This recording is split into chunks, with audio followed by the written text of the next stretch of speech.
What's up guys, and welcome to the 17th update to my hardcore Road to Raid series. As you can see here, I've just kind of finished off the blast furnace that I was showing you last episode, and I've got all my mithril bars and adamant bars made up and ready to go. They are going to be smithed into dart tips and then later fletched, that you'll see later on in the video. The main part of this video is obviously trying to get the Western Elites done, as I was kind of doing last week. So here you can see me doing some smithing, and I've just hit level 74 with the mithril darts. Smithing is very slow to level up, especially whilst making darts. You're having to kind of do lots of actions, whereas I could be making plate bodies and getting the multiple bars used up at once. And whilst I was doing this, you could see Omelet there and the stray dog just staring off at each other, you know, looking like they wanted to be best friends. But yeah, this is actually quite useful. I can now do adamant dart tips, which I will obviously be wanting to do. But there's 75 smithing, and you can see we've already been making some of our adamant darts, and we'll be fletching them very soon. Now, we're at Alcarid because this is the best place to buy feathers. You can buy them in packs, which makes it much quicker to obtain. And yeah, we're just fletching away, so you can just see 78 rolling in there. I managed to get to 77 with the U longbows, and then here we've got 79 just rolling through, and you can see a good stock of darts building up. Obviously I still haven't got the toxic blowpipe, so they're just building up, and eventually I will get to use them for some sweet damage and XP. But there's 80 fletching, so I can now boost for the magic longbow in the elven area. Fantastic, that's really great. That's something nice and out of the way. And the next thing we needed to do was get our thieving up to 80 as well, so we were back at Pyramid Plunder in the hopes for a second scepter, but unfortunately that didn't happen. This guy that's running right past, he did actually get one right in front of me. It's not in any of the clips unfortunately, but he got sent out and all the guards kind of appeared, and then we carried on obviously, and that's 77 thieving. I've started to get a bit more used to Pyramid Plunder. It's actually okay, but I will be going to get the Rogue set, and then I think I will be spending a lot of time at the Master Farmer, if not the RD Knights now. So yeah, we'll see. And here we've got 78 thieving rolling in. And I know those chests in the Dorgesh Khan, they're either needed for a clue or something. I know I definitely needed to do them for something, so that's handy to have already. And there's 79, and as you can imagine, 80's coming right after. So there we go, and that's it, 80 done. And we can now boost to do both the magic longbow and the pickpocketing of the elf, so I will be going and doing that. Pickpocket heroes, I don't think anyone ever does that, like what would be the point? Yeah, I mean, this is also the highest I've had my thieving level for a long time. I don't really care for it, but it is something that's very necessary. It would be nice to try thieving out with the rogues and 80 plus. I think it's probably a lot easier from what people say, you know, it becomes more AFK and a bit more profitable, but we'll see. The final thing I had to do was to get to 1,000 Chompy kill count. So I'd already got 300 for the Western Diaries hard level. I think that required 300. And as you can see here, there's just loads of them spawning in, because most of them spawn double now when you're on hard. And yeah, there can often be too many Chompies. But this is it. You can see on the chat I've got 996 kill count, and I'm just killing everything I can at the moment. There we go. So I'm obviously over the kill count, but whilst they're there, I figured I might as well get them killed, you know, I don't know why. But that's it. Now we've achieved everything for the Western Elite Diaries. It's just time to get the boosts and actually manage to do it. So that's the next bit of the journey. Here we are. Now, I'd tried to do a couple of pickpocketing attempts, but it had failed, so I moved on to the fletching whilst I was still there instead of doing a repeat trip. And that one I got pretty much straight away. That was a really nice, easy boost. And yeah, another little challenge out the way, so only the 2 left. Well, it's technically 1 because I've already got the 1,000 kills, I just haven't handed it in. And here we go. So this is, I think, my 4th trip, an attempt at pickpocketing these guys. So I managed to get the boost twice before and just failed the pickpocket for the full minutes. It was pretty frustrating. But yeah, we did actually get through it, and we pickpocketed Morth. I don't know how you say that. I'm not even really sure what we got off her, but that is it. The Western Provinces Elite Diaries are complete, so that was a huge thing for me. I've been looking forward to Zulrah for a long time, and I I can't wait to go and kill her every single day, to be honest. It's nice to do a boss that's just repeatable and is going to be quite lucrative for the account. So we're going to just talk to the Elder Gnome Child and get our rewards. Now, this is the first Elite Diaries that I've completed on either of my accounts, I believe. And I think the rest of them basically are going to be really difficult. A lot of them require like 77 rune crafting and stuff like that, and that's purely just going to take like 100,000 pure essence. I'm up to about 40,000 today as of recording this, so that will be going up quite a lot faster with Zorah in the mix, and I'm quite pleased about that. Beautiful 50k Herblore XP. I really need to train some Herblore and spend some time gathering secondaries, but it's just so mundane, I can't be bothered, when I could be killing Zorah instead, you know what I mean? But it will get to a point where it's absolutely necessary. I'm down to like half a peapot actually, so I will have to do some. And now here we are, we're just doing Nightmare Zone. As I promised in the last video, I'd forgotten about imbuing my Ring of Suffering, and so now I have gone into Nightmare Zone and got enough points to imbue it, and some extra just for like the teleport scrolls and that kind of thing.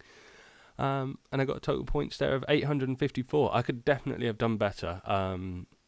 I accidentally let my HP revive for like 1, and then after that I thought it was all done for, because you're taking twice as much damage in the time, so your absorptions are getting used up quicker.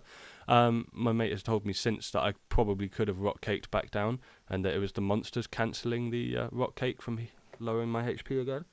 So I'm going to try that again and probably get like a 1.2, 1.5 million point run, because I'm going to need that for a bunch of other things. But there we go, so that's the Ring of Suffering imbued. At one point, eventually, when, I've done loads of demonic gorillas and I've got all the Zenyte items I need, I'm going to make a second Ring of Suffering, and one's going to have recoils in and one isn't, because it's a pain in the neck trying to remember, to like switch the recoil settings. Now, this clip of Zorah is a bit of a hard one. So it was about 2:40 in the morning, and I just kind of really wanted to do some Zorah. I'd been grinding for the Western Elites for so long that I just was like, I had to reward myself with some Zorah. And as you can see in this kill, I have not done much damage, and Zorah has actually done a lot of damage to me. It was a very, very difficult fight, actually, this one. This isn't the first one by any means. I think this was kill number 9. This was attempt at kill number 9. So I'd already done 8 kills this day. And the amount of damage I'd taken was kind of mad. And I realised actually the next day, I realised that what I had done was been too careful. I'd spent too much time eating, which gave her more opportunity to hit me, and less time for me to deal damage in the moments when I should be dealing damage. So I have had to learn to not safe, and right now sometimes I'm sitting at like 30 HP, 13 HP whilst trying to get kills. But we haven't died yet. But that's the point of this clip. Now, it does go horrendously wrong, and I was clearly way too tired. I was just too desperate to fight Zorah. But yeah, let's see what happens, because I haven't actually re-watched what ended up happening. This shook me. I basically went to my bank, took off all my gear, and went to bed. I was too scared to continue, and obviously because it was after midnight, it meant I had to wait another full day before I could try doing Zorah. So basically, don't do Zorah at night. It was a Jad phase. I just didn't realise it was a Jad phase. I was way too tired. What was I doing? Oh, God. And there we go. There's the revive. And once that happened, I was just out. My prayers weren't up. Nothing was prepared. I was just, shaking at this point. So, yeah. We gave up on that for a day and a bit. And then we came back. Now, this is one of my fastest kills, actually. This is when we're getting a bit more comfortable. I'm up in the 20 kill range. And you can see I'm safing a bit less and not eating in between these kind of phases. And getting the hits in on Zorah when you can. So I really like Zorah. It's always been one of my favourite bosses, actually. It's so repeatable and surprisingly sustainable as well. In terms of food, you get the manta ray drops, which are already cooked, so that's fantastic if you need good food. I have upgraded to the point where I use monkfish now, but there you go. You can see a 155 kill. That's without the occult necklace, and that's without the mage bracelet. That's without the ranging amulet. So I will get that soon, but all those kind of things will help me speed up kills. But yeah, that was my fastest kill. I'm quite enjoying it. And then we're back at the Chompy. So now, obviously I'm looking to get a pet, and a friend, he's like, oh yeah, you know, this is 1 in 500 and it took him about 50 kills. Another guy in the clan chat I'm in, they were like, oh yeah, it took me 8 kills. And then some other guy, he's like, oh, it took me 900 kills, you know, and we're all killing and plucking. I'm still going. I'm still, like, so every day I go there and I pick up my 150 arrows because I can't be bothered to make any more brutals. These ogre arrows do fine. And every day I get about 300 to 400 more kill count.